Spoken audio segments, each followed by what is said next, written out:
Welcome again, and hope you're having a good Friday so far. I suggest that we just get started with today's session, and that the colleagues who join us will find us along the way. Thanks for those of you who are with us yesterday and are able to join again today. So this is a continuation of our discussion from yesterday. And I'll just start with a very, very brief and quick recap of our discussions for today, for yesterday. So we had, very encouraging and great welcoming remarks from Madam Salome of NEMA Kenya yesterday. After which I went ahead and gave an overview of EANECE, the network, and the history, how it came about, and what has been achieved previously, and also where we are at the moment, and the value that we could possibly derive from this network. Then my colleague, Dr. Godwin Opinde, went ahead to give a summary of findings of a capacity needs and gaps assessment that we are currently carrying out in East Africa with respect to environmental compliance and enforcement.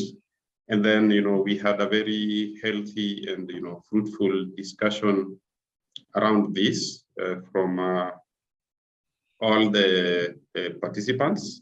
The participation yesterday was quite good and impressive, and we still trust that today is going to be, as good.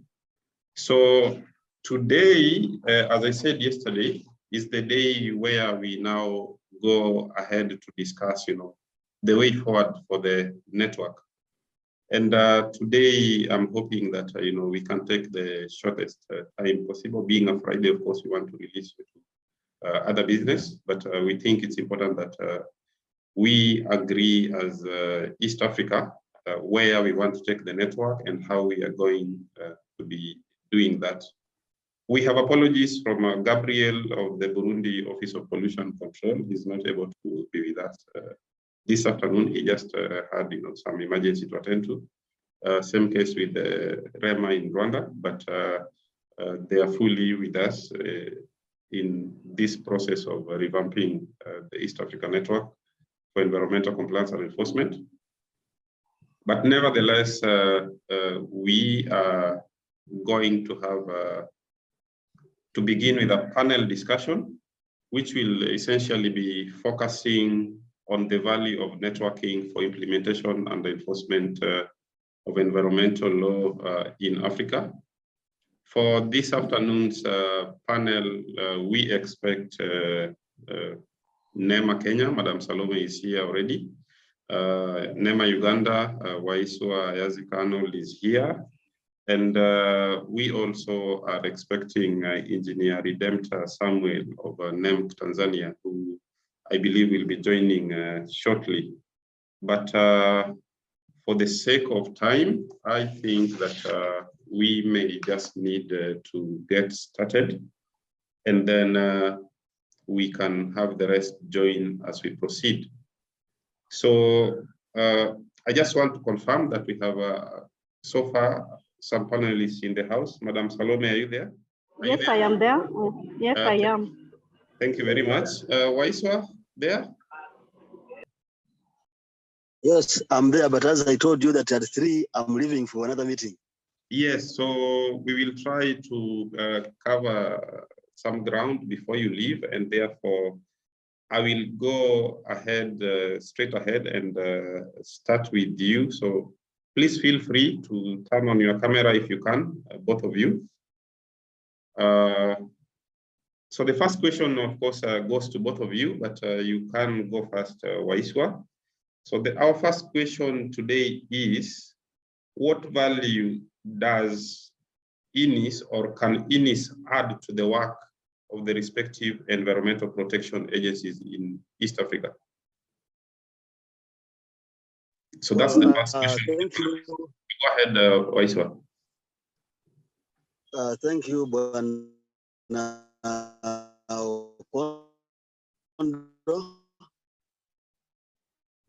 Well, looking from where we started today, when you are giving a Sorry, Waiswa, we are having a bit of an echo from your end. Are you on two devices?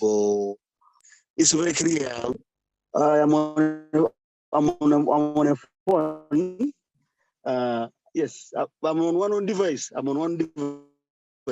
Okay, it's a bit of an echo, but let's hope we can get you loud and clear. Can you hear me? Yes, yes, please go ahead. Hello? Yes, please go ahead. I'm saying that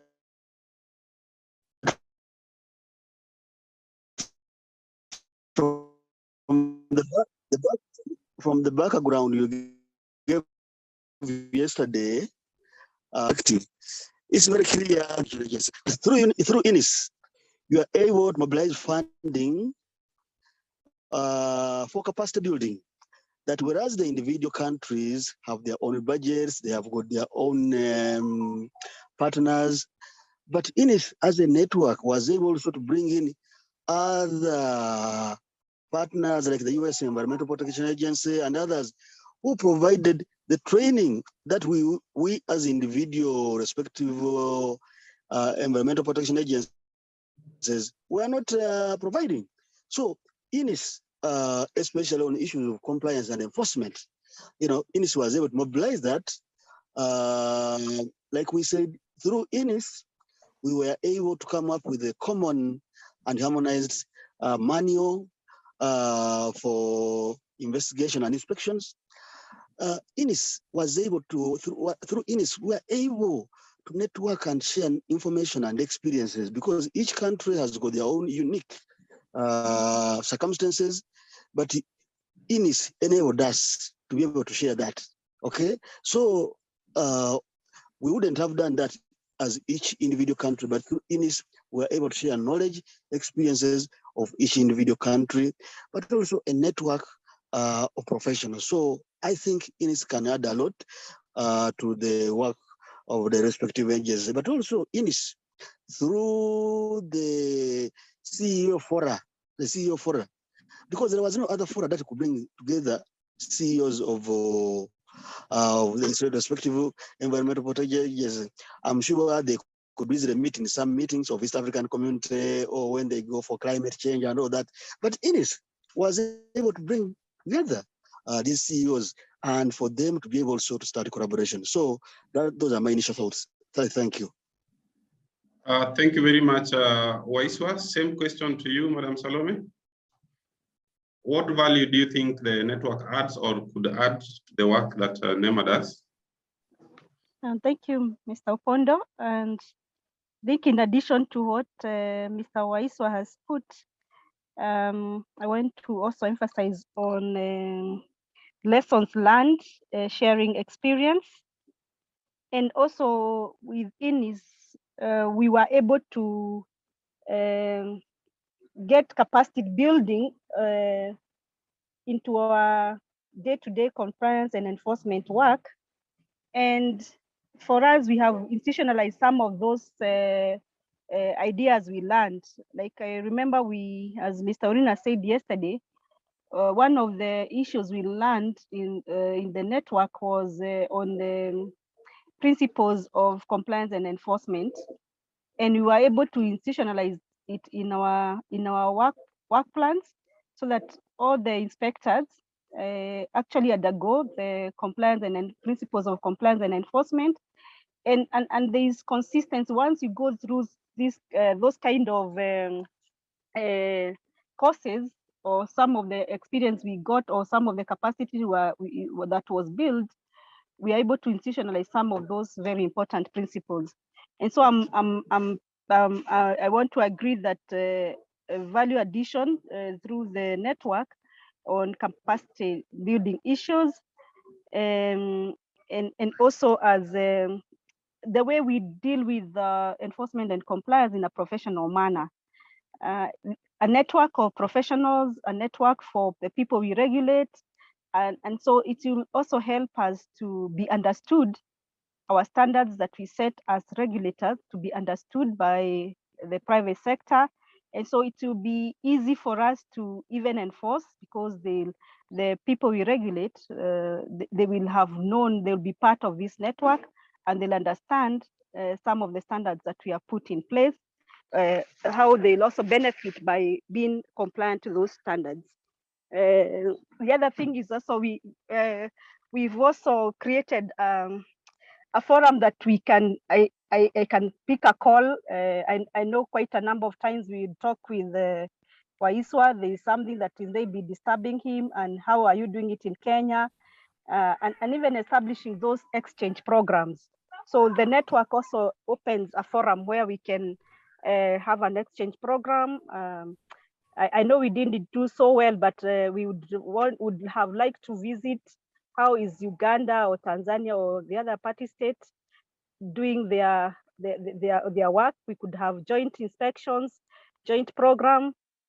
And so this is another thing that we can explore, and it would add value to our work. Thank you. Thank you very much, Madam Salome, for those. I know we still don't have Engineer Redemptor here, but I see her colleague here, Madam Jumbe. I'm not sure whether you are able to speak to these issues at the moment.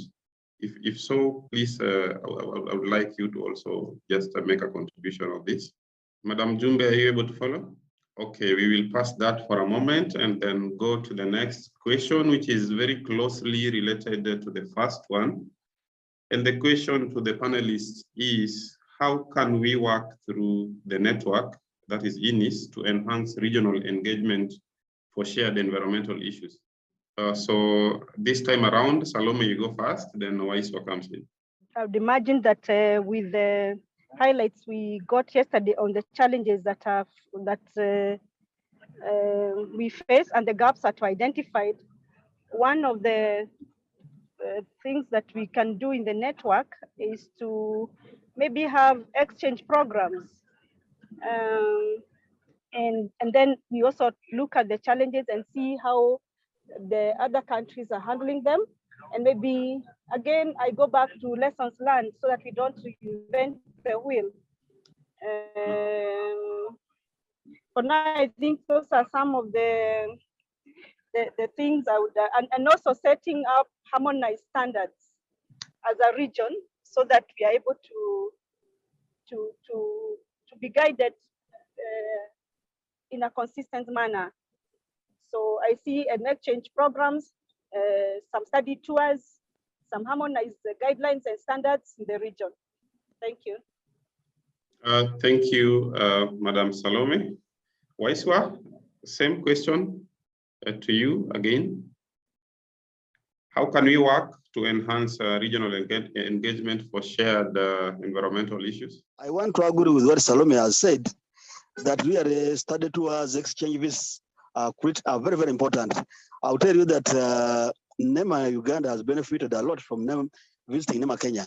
When we visited the NEMA Kenya in 2012 with our board of directors, there are a lot of things we learned from NEMA Kenya in terms of the certificate or the permit or license that you give for EIA, which we came home and incorporated. For instance, at that time, our certificate did not have categorization from administrative, construction, decommissioning. It did not have a time frame for certificates. Those we learned them from the time we visited NEMA Kenya. Last year when we came to NEMA Kenya, the issue of having the certificate number on a project signboard, we learned them from NEMA Kenya. So there is a lot that we can learn. And like Salome has said, we could even have attachments, okay, that we take out the young officers who have just been recruited. They come for an attachment for a week or 2 weeks in another member country and learn how things are being done. So I think we have a lot of opportunities on how we can collaborate, basically in addition to what Salome has said. I thank you. But remember, I have only 4 minutes. Mr. Pondo. Thank you. So then I will get you answer your last one as you take off. And I request that I request I answer number 4. Okay, please go ahead. And number 4 is, what kind of forums should EANECE prioritize, and how often should these forums be held going forward? The first forum is the CEO forum. Mm-hmm. Because if you look at number 3, we're asking how we can institutionalize EANECE's work in the work of the respective lead agencies. There is no way you can institutionalize that work when you don't have a buy-in from the CEOs. So the first forum is the forum of the CEOs, because it's from there that they will recognize EANECE, they will be able to accept EANECE's activities to be budgeted for, and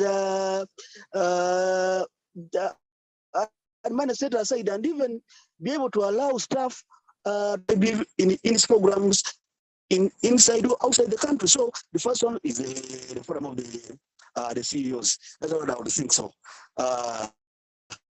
And that's my take on that. Thank you very much, Waiswa. I think you have 2 more minutes, so I will pester you with one last one. In terms of attracting wider participation in the network beyond the environmental regulatory agencies, there are other stakeholders like the sector lead agencies, the EAC secretariat, private sector, etc. What can we do to attract these kind of stakeholders and get them participate in the network? One is that the network has to go back and start. The network will only be able to try to attract those people when the network has come back to its feet.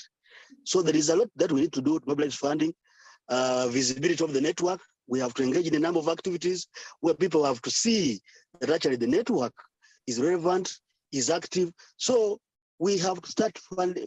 We will not get ESC to come to us or others when they don't see anything of us. Okay, so even as we need really, and as I said, let's have the CEOs buy in.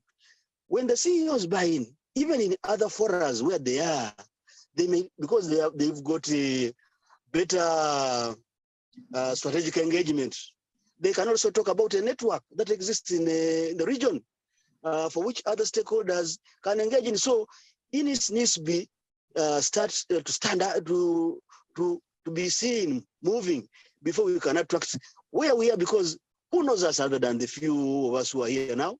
Nobody. People won't come to us if we are not seen to be running. So we need to begin working. I believe later when you start with the discussion coming up, you will discuss other issues, but visibility is very critical. We have to inform people of what we have done, where we are going, and people will see our relevancy and be able to join us. That's what I think. And with that, I beg to leave now. Thank you very much, Mr. Waiswa. We wish you all the best in your next assignment that you talked about. So we will let you know how the meeting progresses. Thank you very much and have a good day. So, in case I finish before time, I will come back. Thank you very much. So, Madam Salome, once again, coming back to you with some of the questions that Waiswa just addressed.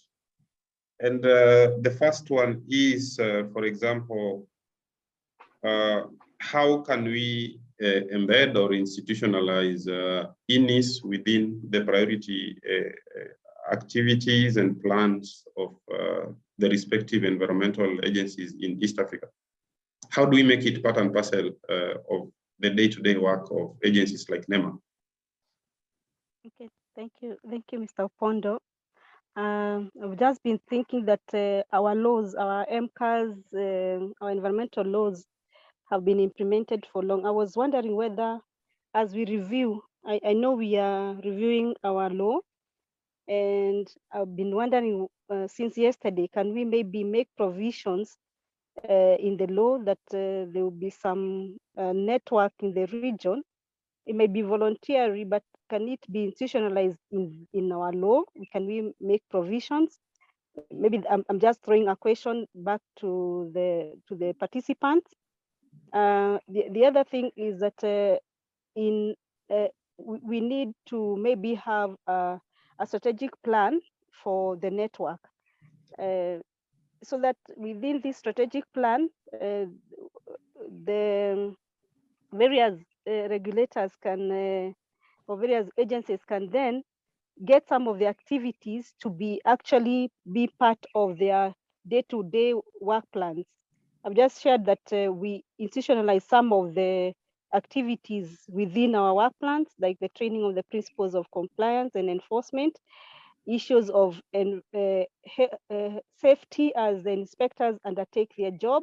We have manuals, we have the guidelines on harmonized guidelines and regulations on EIA, and some of the outcomes of the harmonized guidelines are also incorporated into our licensing regime, so that EANECE doesn't look like a work plan on its own, but once we have a strategic plan on where we want this network to go, then some of the activities or strategies that we propose in such strategic work strategic plans can be incorporated into our annual work plans as institutions, and so that if each of the institution is incorporating such kind of activities in this harmonized strategic plan, then it will be a way of institutionalizing EANECE into our respective work plans. Then I was also thinking that we could also have, now I don't know whether I'm going to next question, but let me just say it, having joint training for let's say environmental inspectors. I think there was a time we had also proposed that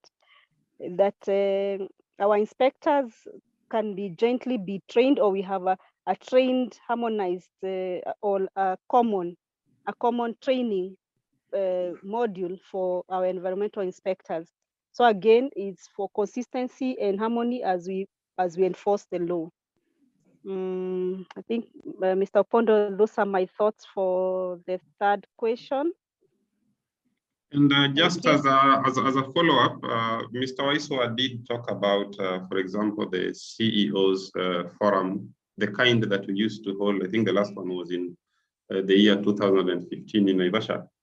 So do you think this is the only way we could get the buy-in of the CEOs of the agencies, or are there other ways to engage with the CEOs? I think that could be one of the start of that. We need to actually sensitize our CEO. I think, you know, the parties, I think we have new CEOs, and for me, I would want to support that forum, so that when we are trying to institutionalize the activities into our work plans or programs, at least the CEOs also can give us support, facilitate such kind of forum. I was also thinking that we could also establish secretariats in various in each of the country, and then we have an oversight secretariat. So that's another forum of the secretariat coming together. Apart from the CEOs forum, we also have our own sub-secretariat in our own countries.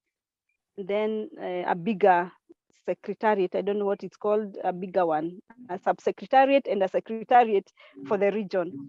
And in this forum, then you remember we used to have the chapters, the chapters in the country. Each country had their own chapters.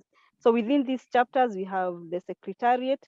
So one of the forum, again, where we can meet is in those chapters, country chapters, and at a regional level, then we'll have representation of those chapters.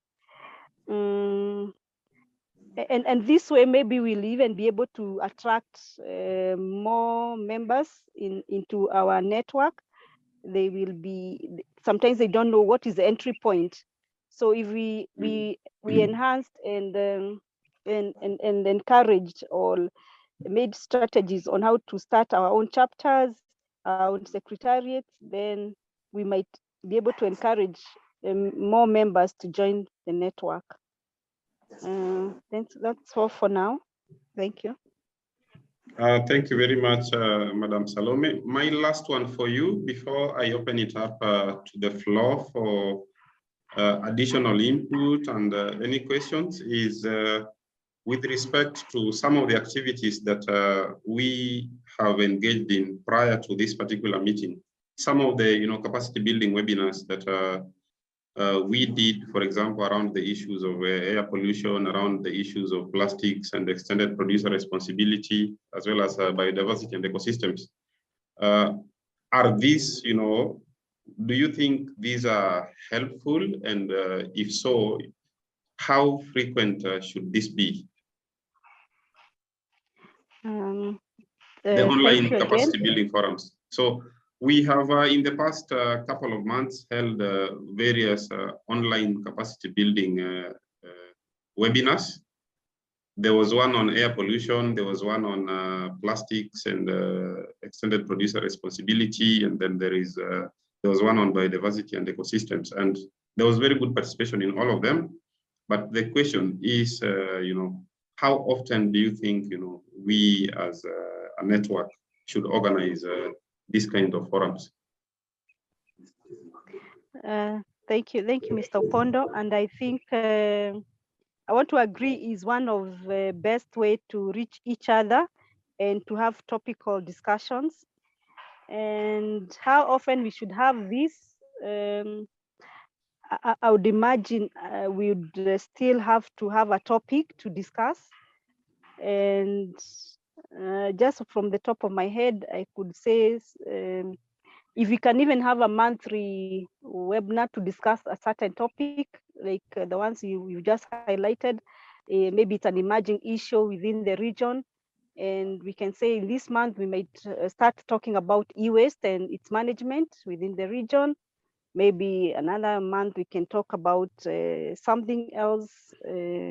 I would propose the webinars are good, and we could do them on based on topics the way we've been doing them, and on monthly basis. And I forgot to say something else. I've been also been thinking that we need to rebrand our network. And of course, this is just a statement. I don't know how we need to rebrand ourselves, but maybe you can get more ideas on how we can rebrand. Maybe some of this webinar is also part of rebranding ourselves, because previously we used to have physical meetings, which would maybe cannot be so often because of the cost involved. Thank you, Mr. Opondo. Thank you very much, Madam Salome. So, colleagues, at this point in time, I just want to open it up to the floor on any reactions to some of the ideas that have been shared by our panelists, Madam Salome, as well as Mr. Waiswa of NEMA Uganda. And it doesn't have to be restricted to that, but it can go far back to some of the discussions that we had yesterday, because it's a continuing discussion. So it's open. You can raise your hand using the raise hand icon, and then I will give you an opportunity to just share your thoughts. Ali Mwanzei, please go ahead. Thank you, Jerry, and good afternoon, colleagues. My contribution will be then what value we need to bring to the cooperation we are calling EANECE. Yes, please. Yes, and one of the things is what Salome talked about in terms of creating the vision, because at the moment we are operating without a vision, and so we are not guided. So we need to make a vision. It could be a vision 2030 also for the EANECE, and then so that we can put down our strategies into that particular vision, from where then we can be drawing 5-year strategic plans for East African countries. I think that would be critical. And so that one can go together with the branding. So the sooner we do the visioning, then the better then, so that now we can try to align the same with the MTPs of the individual countries, you see, so that it is aligned to the country programs, that particular effect. That's one. Number two, I think since the formation of the EANECE, we've not had an opportunity to look back and say,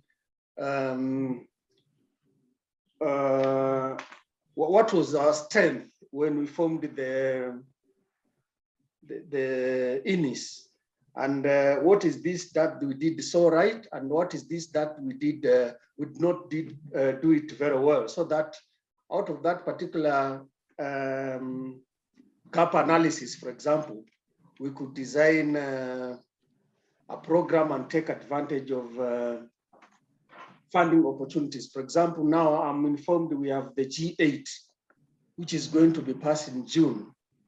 So out of that particular gap analysis, probably, then we could look into the areas that the G8 is going to fund, and then we design a PIF on that particular area, touch country in the East African countries activities. So we say, this is the gap, probably we propose we're going to do this one, and then out of that we have the proposal or the PIF, which we can submit as the East African countries as so that we have a common approach in that particular case. So I think that is one of the things that we probably need to focus on between now and June, before they can announce the GF8. Yes. The other thing, probably the last thing, it is the issue of common approaches in East African countries towards compliance and enforcement. I would want to think that probably the countries that participate in EANECE, our approaches are different. And so probably we are not able to really relate to one another. And so we need to have a dedicated program so that we could see if we could adopt common approaches in all the countries in East Africa, where we could learn and build each one's capacity towards enforcing the same and giving what some people would call South-to-South cooperation. So that the common approach in Kenya, I'm able to we are able to copy these two, so that it also happens in Uganda, it also happens in Tanzania, in Burundi, and all other East African countries, so that we also take advantage of the common approaches that are being pushed by the ministries of East African community in that particular aspect. So I think we'd want to see if we could focus in those particular areas I've mentioned upon. Thank you. Thank you very much, Mr. Mwanzei, for those good suggestions. The floor is still open, colleagues. I see veterans like Mr. Orina still here. Please go ahead and share your views. Yes, I'm sorry I never joined when you started. But my contribution to this is that following from the challenges we had last time, especially sustaining this program, my suggestion is that how can we expand to include more non-governmental institutions in the same program? Because we need at least the capacity to mobilize resources so that we don't depend on maybe one donor or somebody be closest, then we have a challenge. So I know there are some non-governmental organizations I've interacted with, and sometimes they are very keen, especially on assisting on these environmental crimes, management, and the likes. So I think then we need to see how do we bring in more actors apart from the government agencies alone, so that we co-opt the program. The other issue I was thinking is that now in national chapters, we need to strengthen them, apart from the organizing a forum for our directors generals from the different countries. I think there is also need now to even organize locally that either the director general of the country can also meet the other directors of these other lead agencies to discuss. You'll find that the representatives from the other enforcement agencies within the country are not necessarily the policy makers, and they find difficulty, for example, committing funds or some resources into the network. So if we can also activate the forum where we have either internal, the top management meeting and deliberating on the importance of this. The other issue I think is how do we make this network more relevant and demanded outfit in terms of products we are churning out.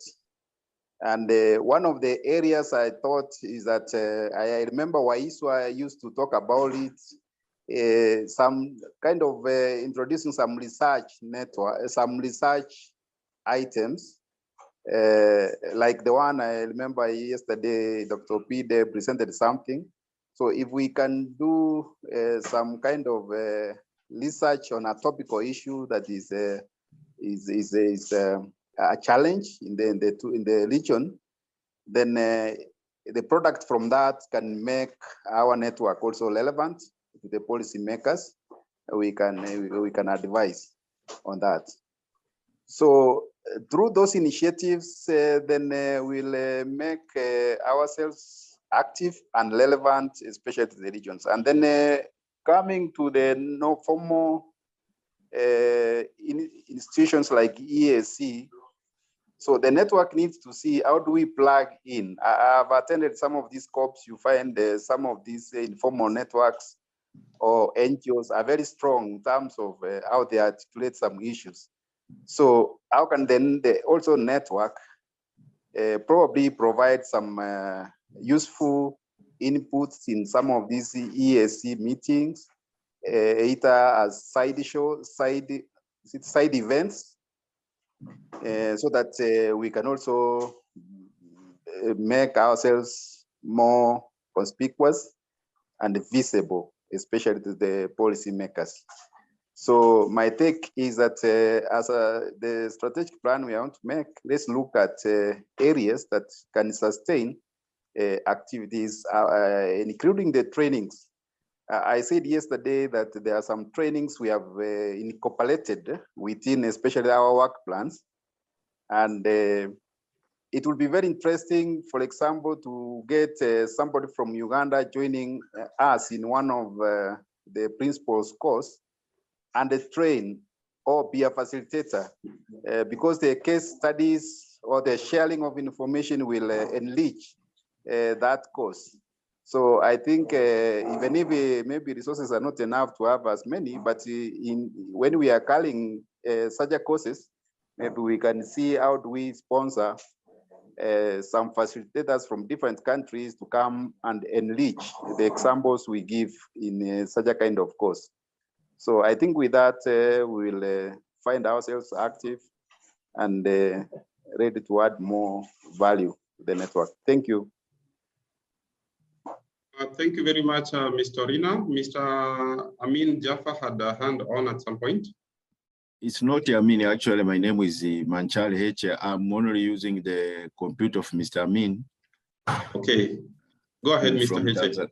Yes, I'm from Tanzania. Unfortunately, I was not able to use my computer because of the circumstances that is facing me here now. Opondo, I have told you already.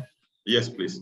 Okay, on our side, much as we know here in Tanzania, I was employed in NEMC back in 2009.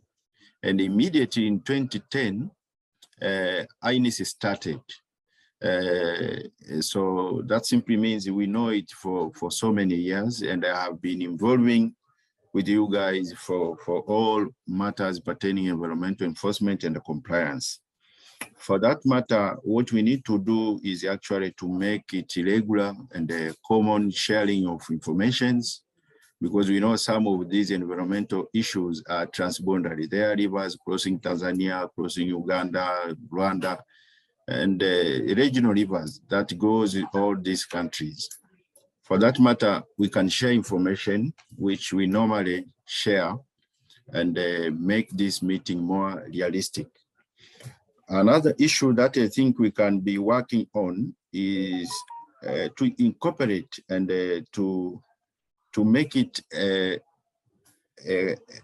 common a common understanding within our bosses and the big bosses that have been discussed by Mr. Waiswa and also Salome. And to add more that we need to incorporate and make the problem or make the EANECE issues actually common to the boss, because every single boss who comes and go has his own directive and his own priorities.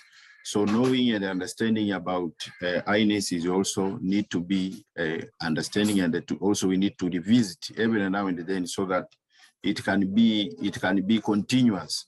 It should not change that when a person is not in the office, and that is going to be a problem to connect with that particular office. Say Dr. Robert Ntakamlenga has passed on, and now EANECE from Tanzania is going to struggle. We need to have a common understanding and also to discuss the best way of passing over the baton to another person who is in charge in that particular office. That's very important. Another issue that I was actually thinking is, how do we incorporate the NGOs, for example? We know that NGOs in some of these countries, they have been called noisemakers, and they are not well received in some of these countries because they make a lot of noise that sometimes people will see that, oh, these people, they want to unseat me from the position or that, because they will be challenging me here and there. So this we need to discuss that, okay, the NGO will be joining these forces, not for a bad look or to unseat one in his position, but to make it much better, because they will have an ample time. They can be another eye for you and for that as a government, so that we can work together. I also thought, how do we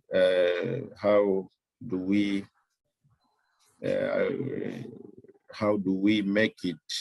What kind of forum should EANECE prioritize, and how often should this forum be held? In my opinion, and I think one thing that is very important, we need to understand that the environmental issues, they are not stand still. Every now and then we have had a lot of floods, we have had a lot of drought, and those kind because of climate change. So the meeting should be actually, I advise, depending on the budget and everything, at least every month, maybe we can call this Zoom meeting and share some information that might be valuable and useful to East Africa chapter, and also share the common understanding and how we can sort these problems. I think I will join later to add more if need be. Thank you. Thanks, Wanaheche, for the insights from NEMC in Dar es Salaam. Any other thoughts, members? Mwanzei, I see your hand is still up. Is it the same old hand, or you have some new points, please? No, it's a new one. Yes, please go ahead. Yeah, Mr. Orina raised the point of doing some kind of research in certain topical issues, and immediately I started thinking of common performance indicators for East African countries, for example, so that we start measuring performance in terms of compliance for industries, performance in terms of the enforcement levels, so that we are able to understand and how industries are really performing, and we are able to measure that. And so the same measurement method is applied across in all the East African countries, so that we have common approach in measuring performance of compliance for industries in East Africa. The same thing in terms of how are we performing in terms of reducing environmental crisis, for example. I see sometimes not the minute, but the Kenya National Bureau of Statistics, sometimes when they are making their economic survey, they want to report on environmental performance. But we haven't thought really, what are these indicators that we want to see? And so in that research, we could see what happens globally in terms of measuring compliance performance by industries or measuring enforcement performance in the globe. If there is that kind of performance globally, then can we borrow that and then customize it? We use it in our country so that now we'll agree on performance indicators for compliance and performance indicators for enforcement. So that once it is agreed and endorsed, then we can use that one for the East African Common, so that every year we produce documents with infographics in terms of performance indicators for compliance and enforcement. I think that would be a great thing, and people will be motivated to participate in EANECE. Countries will be motivated to join in EANECE. I think so. Opondo. Thank you very much, Mr. Mwanzei. The floor is still open, colleagues, for any additional input. I see Monica from NEMA, Uganda. Do you have any thoughts at this point? Thank yes, you very please. much, Mr. Opondo. Yes, go ahead, please. Monica Hangom from NEMA, Uganda. I really want to very much agree with already views shared. The views that have been shared, those are very good points to start with. And those should take us really good milestones away, especially to build on the experience of the past. And I like the proposal of gap analysis, because when we identify the gap, and then we should be able to pick it on from there, knowing that what do we want, where do we want to go, clear roadmap that will guide the implementation of the activities of the network. And so that should also come along with very clear targets and activities that should guide. But then I also wanted to comment about the proposal. I think that was Madame Salome, about the frequency of the webinars.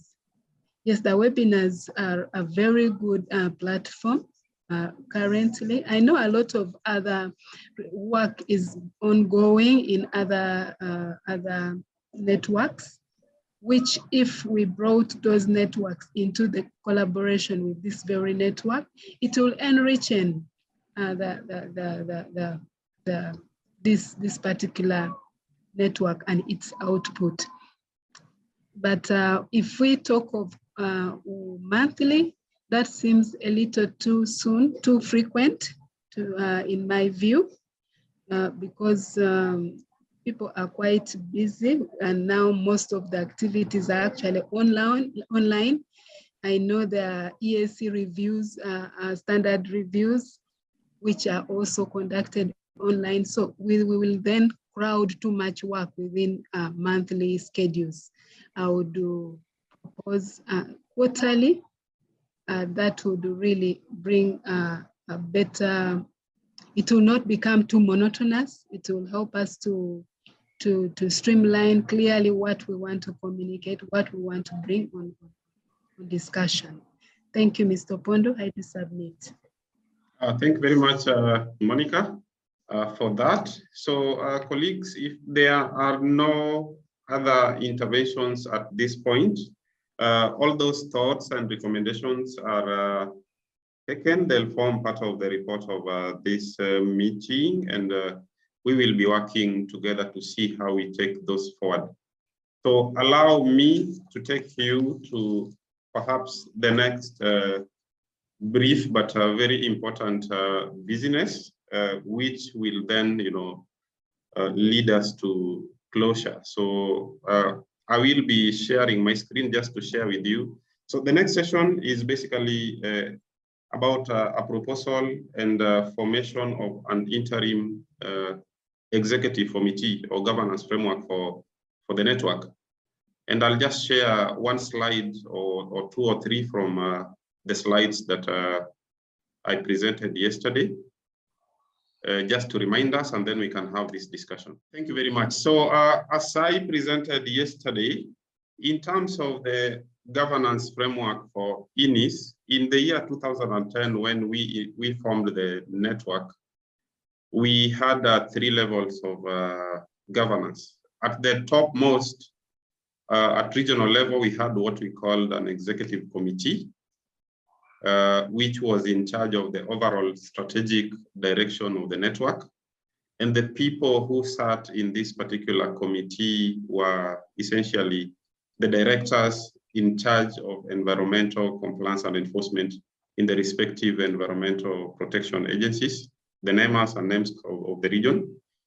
And then, so we didn't have the CEOs in this particular committee because the CEOs sit at a little higher level and therefore may not be able to engage with the day-to-day compliance and enforcement work. Below that, we had what we called national coordinators or focal points. If you remember, Madam Salome already spoke about the country networks.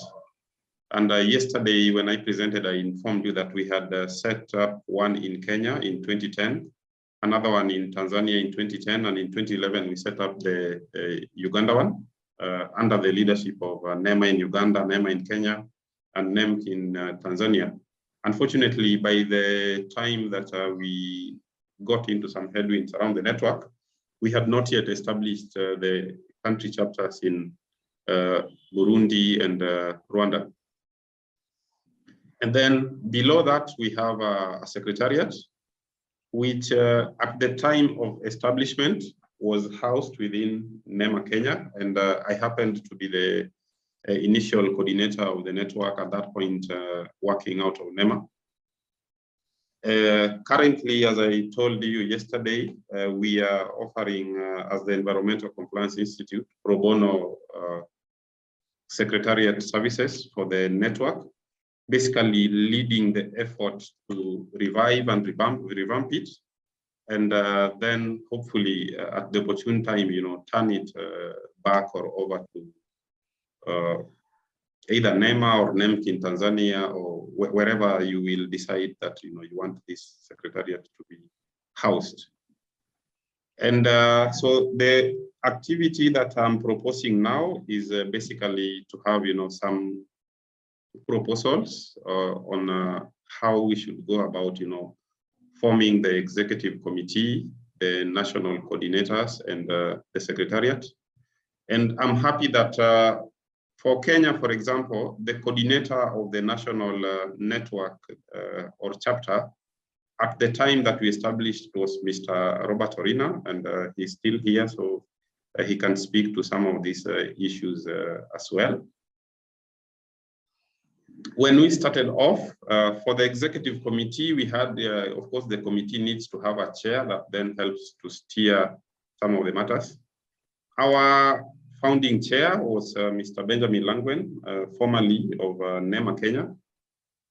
He was the director for compliance and enforcement at that time. So as per the charter of the network, this seat is occupied for a period of 2 years, and then it is supposed to rotate to other countries. At the time that we established the rotation framework that was agreed was that it would start from Kenya. After 2 years, it would go to Tanzania. Then after another 2 years, it would go to Uganda, then to Rwanda, then to Burundi, and then back to Kenya in that same format.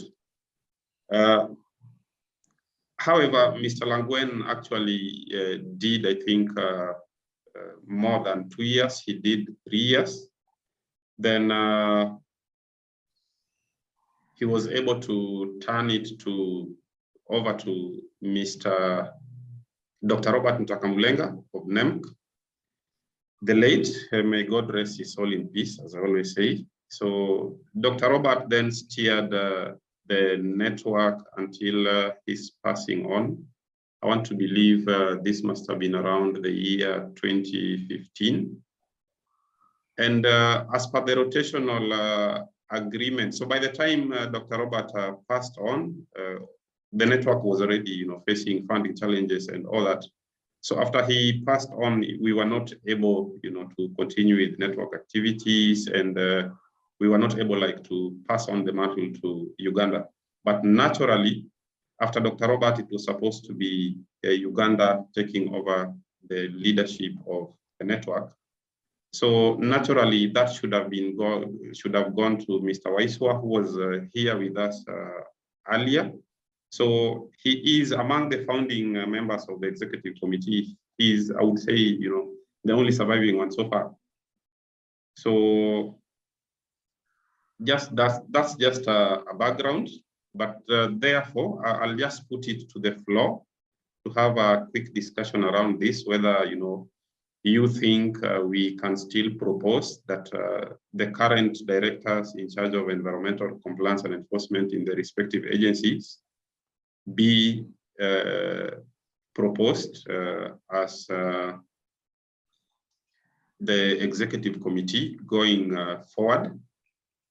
In terms of the national coordinators, the procedure usually is that then each environmental agency would be the one to appoint and communicate who that is.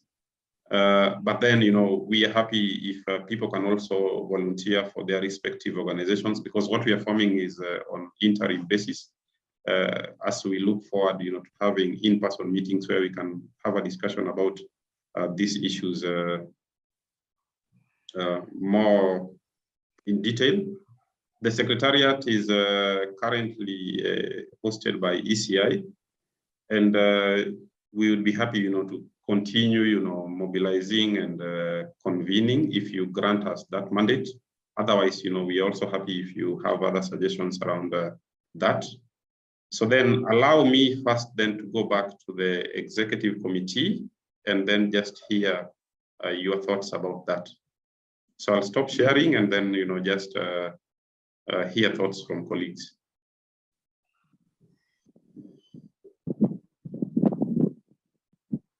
So again, just feel free to raise your hand and then you'll be granted an opportunity. Ms. Torina, you want to speak, please? Yes. Go ahead, please. Okay, thank you, Banobondo, for that. And I think the chronology of events you have given is okay. And because we have, of course, Uganda, the Director General is still with us.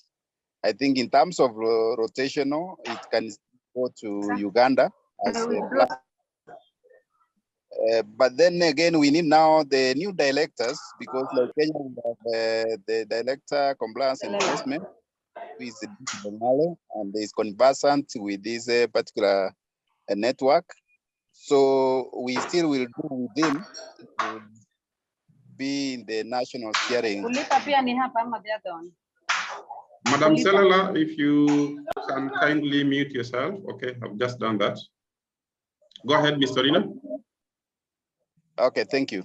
So I was proposing that the current director for Kenya can still now be taken over by David Dongare, who is our Director Compliance and Enforcement. And if possible, Tanzania the same, then I think we can conclude that we have a steering committee, which will be chaired by my proposal by Uganda, which was in the line by then. Thank you, Mr. Rina. I will give the floor to Mr. Heche of NEM Tanzania before I turn it to Uganda and then open it up to the rest. Mr. Heche, any thoughts? Hello, can you hear me? Yes, please.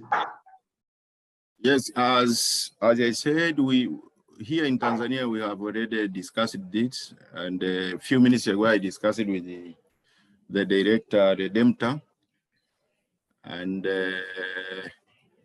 whatever agreement we are going to have, we will cooperate fully as a country from Tanzania, and I'm going to be in touch and together with the my director, Redemptor Samuel, who is in charge of enforcement and compliance in Tanzania.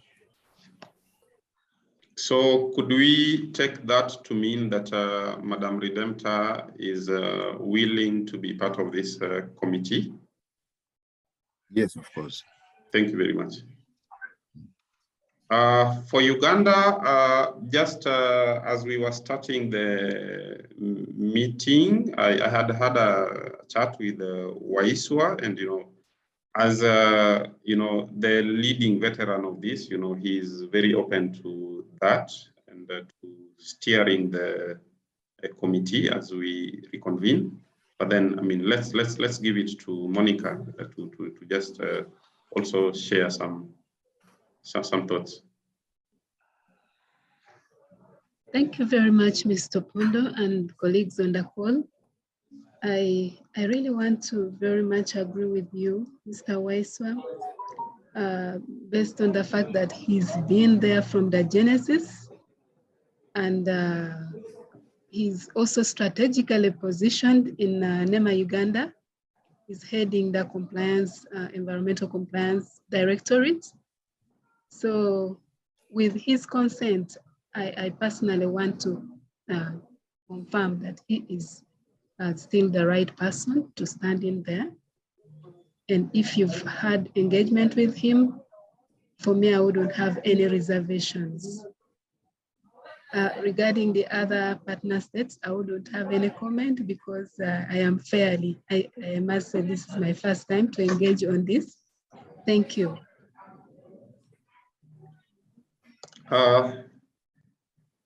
Thank you very much, Monica. Now, when it comes to Burundi and Rwanda, I had a conversation with Gabriel Nimenya, who was with us here again yesterday, of the Burundi Office for Pollution Control.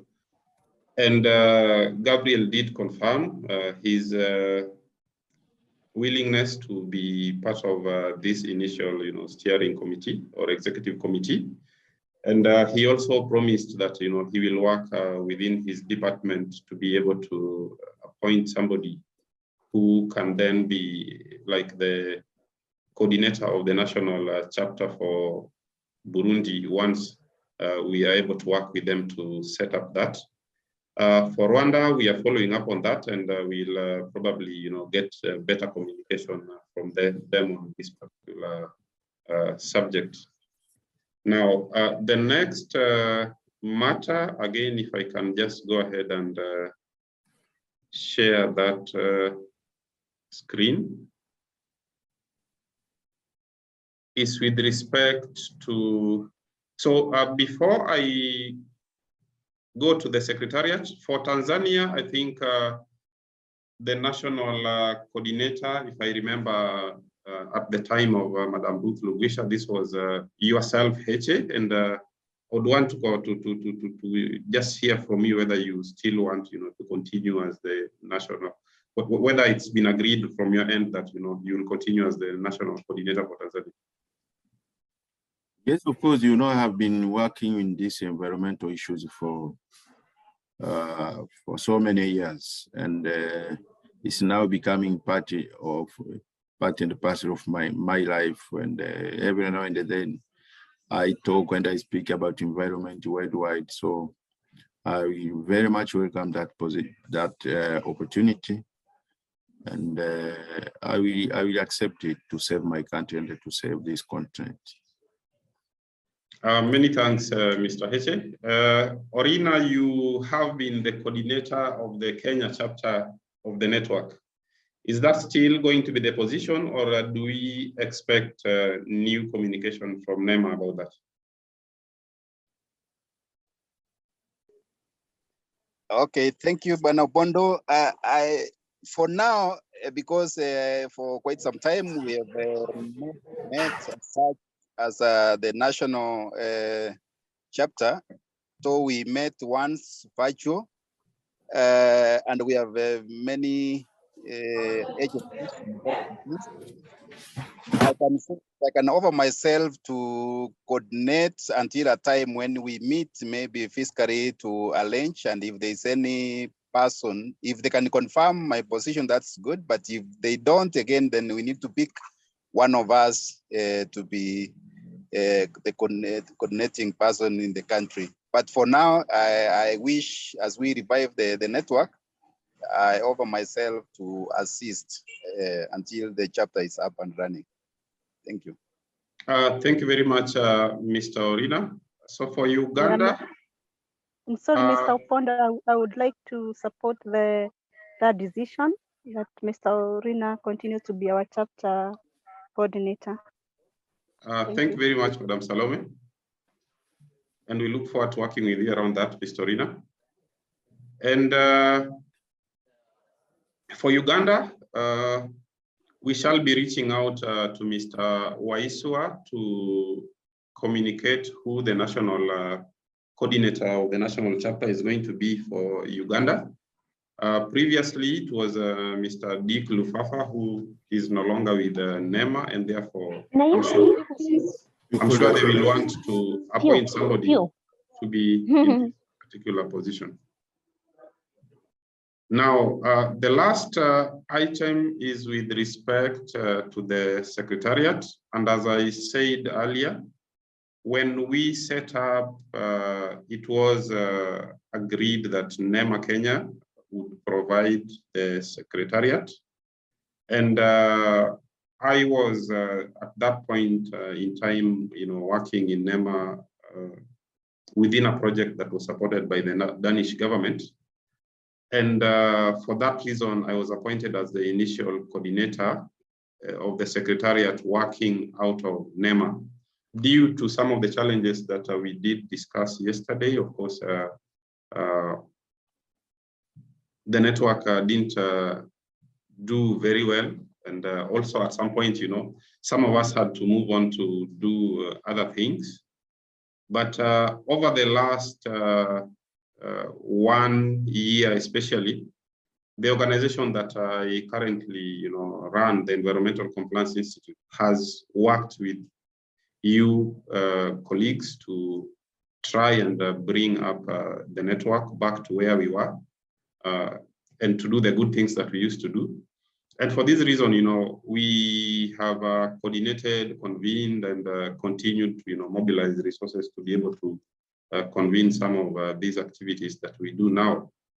So we have done that, but we need a clear guidance from you now, whether at this point in time you still want us in the interim to continue as the coordinating secretariat, or whether you want this to fall back into any of the agencies. It could be NEMA Uganda, NEMA Kenya, NEMC Tanzania, it could go to Burundi or even to Rwanda. I see your hand up, Madam Salome. Thank you, Pondo. And for me, I would request that you continue to, in the interim, to hold for us for the secretariat as we organize ourselves. That's my take. Thank you. Thank you, Madam Salome. I see Monica, NEMA Uganda. Yes, Mr. Pondo, I'm in support of Salome's proposal. Thank you. Thanks, Monica. Any other thoughts around this, colleagues? So just to remind you, the Secretariat is responsible for day-to-day convening, coordination, resource mobilization, and these kind of things. So that's really the role that a Secretariat would play ordinarily. Okay. Can I comment? Yes, please, Ms. Orina. Yes, I want to support my colleagues on that. In the interim, you still hold and continue, okay, bringing us together.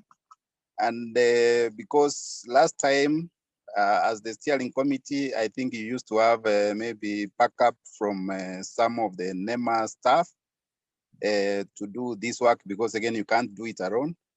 And I also probably feel that to support your organization in this, probably we'll discuss as NEMA Kenya also to see, because there are some officers whom we worked together very closely last time and who are with us, whether we can second them to work with you, especially in terms of having a comprehensive secretariat, that you have some people you can also work with for the time being until we formally agree on the composition of the secretariat and then the workforce on that. But probably we can at least provide one of our administrative, maybe secretary, to work closely with you in terms of coordinating this work. Thank you. Thank you very much, colleagues. And we take those sentiments and we accept the mandate you've given us to continue coordinating in the interim until such a time that you decide otherwise. So we will continue offering that role from our end. So I want to bring now our meeting to a close, but you know, I see some people here that haven't said a thing, but I think at the back of my mind, I think they may have some thoughts in their heads. Godwin, from your presentation yesterday and from what you've had today, any reactions? Thank you, Jerry. I think that's a good move. And reviving the network and making it fully functional is actually something I think is a welcome move. I think from our side, we can continue babysitting it for a little while, as Orina, Salome, and Monica have said, that as they organize themselves.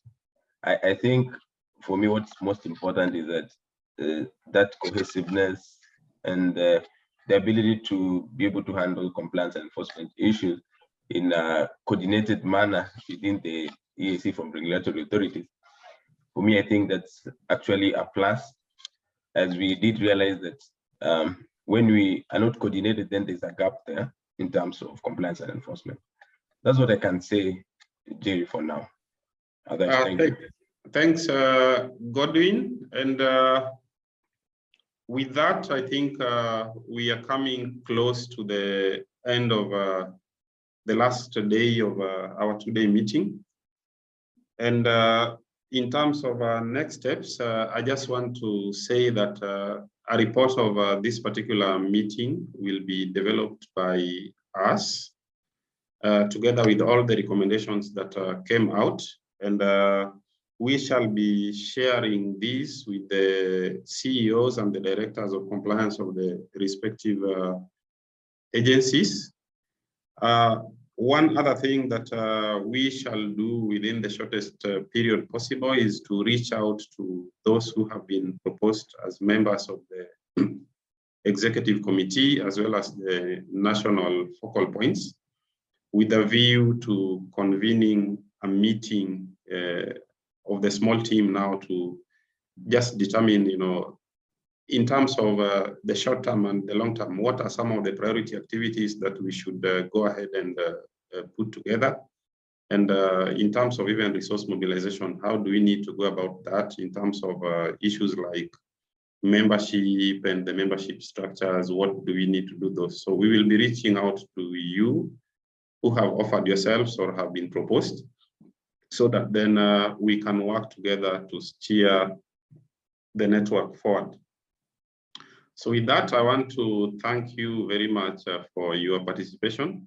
Previously, when we have done this sort of meetings or webinars, we've used, you know, the convening function typically of the webinar rather than, you know, the usual Zoom. But we realized that, you know, many of you had challenges, especially when it came now to, you know, muting or unmuting yourselves. So we reverted back, you know, to the regular Zoom. Of course, it has less security features than, you know, the webinar application. So we hope that, you know, we will be liaising with you. We can hopefully, you know, revert back to that, where we have enhanced, you know, security for our meetings. In other instances, possibly we may require, you know, advanced registration, so that, you know, we can also be able to, from our end, vet who gets to join our meetings and all that. But I think working together with now the new team that has been proposed, we'll be able to work out on all these issues and, you know, just ensure that, you know, in future we are able to move on smoothly. So with that, Madam Salome, because Mr. Waiswa is not here, of course, I didn't warn you about this, but I would like then to just ask you to give us, final closing remarks to end our meeting. Thank you. Thank you very much, Mr. Opondo, and thank you for ambushing me. But I think we had a very fruitful discussion, very rich ideas, and I am convinced that we are going to move forward in this network.